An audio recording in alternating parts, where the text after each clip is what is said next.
Metro की cost per kilometre 350 crore है और मैं आपको 2 करोड़ पर किलोमीटर के मेट्रो बनाने का मार्ग बताऊंगा।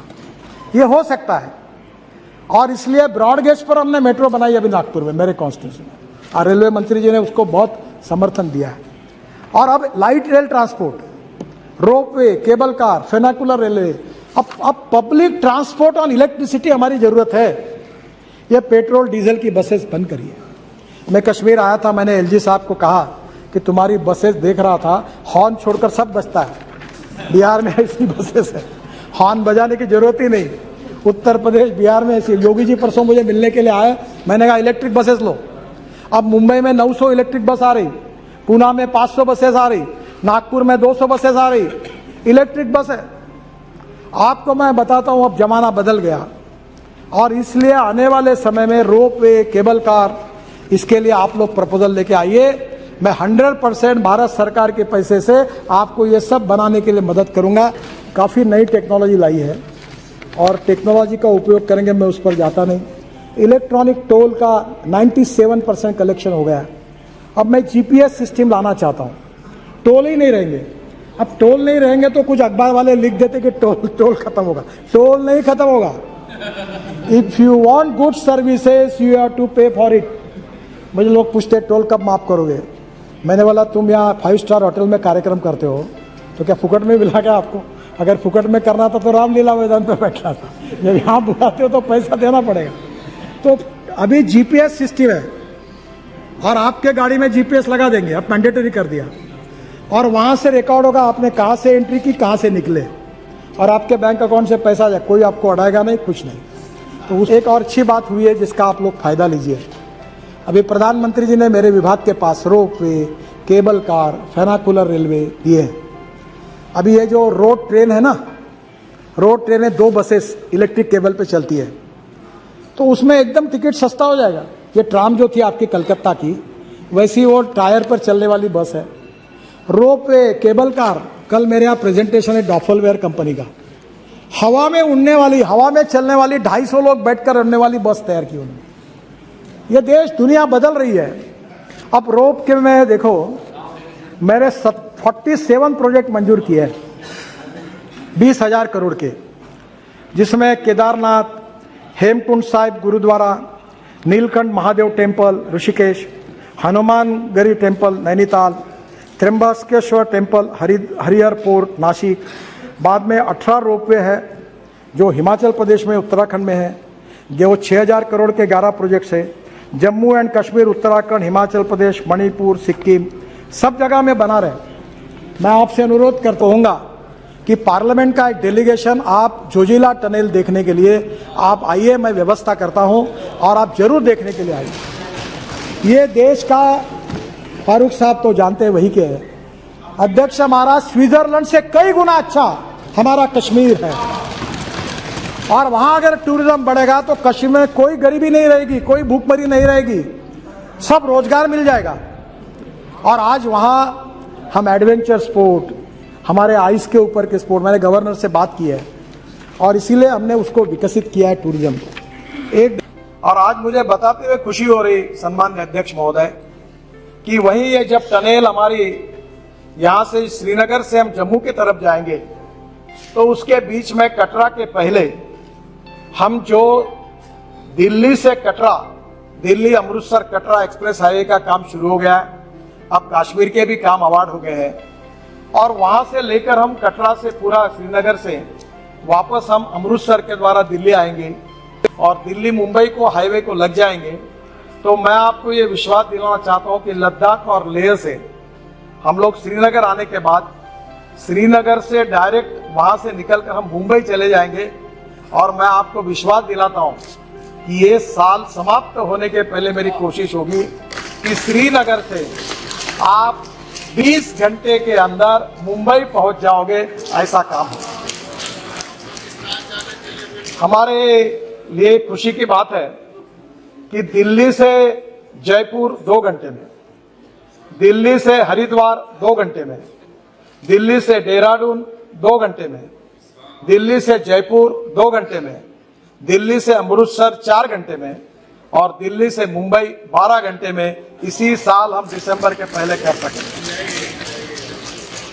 आज हमारे देश में केवल यहां काम हो रहा ऐसा नहीं है, हम लोग चेन्नई से बेंगलोर का रोड बना रहे हैं, वो भी 2 घंटे में हो जाएगा। काफी लंबी लिस्ट है, पर मैं सम्माननीय सदस्यों को यह विश्वास दिलाना चाहूंगा कि राष्ट्रीय महामार्ग के ऊपर 2014 में हमारी सरकार आई। मैं निरंजन जी आपको कोई कॉन्ट्राडिक्ट नहीं कर रहा हूं, केवल वस्तुस्थिति बता रहा हूं। ये जोजिला टनल थी, ये इसका मंजूरी आपके सरकार ने दी थी।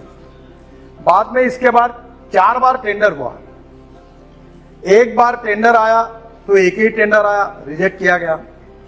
दूसरे बार टेंडर आया तो आईएलएफएस को मिला, वो आईएलएफएस की हालत खराब होगी तो टेंडर टर्मिनेट हो गया। तीसरे बार टेंडर आया, उसमें भी अड़चन आई क्योंकि 12,000 करोड़ कॉस्ट बढ़ गई। फिर कैबिनेट में जाना पड़ा। तो मेरे समझ में नहीं आया कि ये कॉस्ट क्यों बढ़ रही है।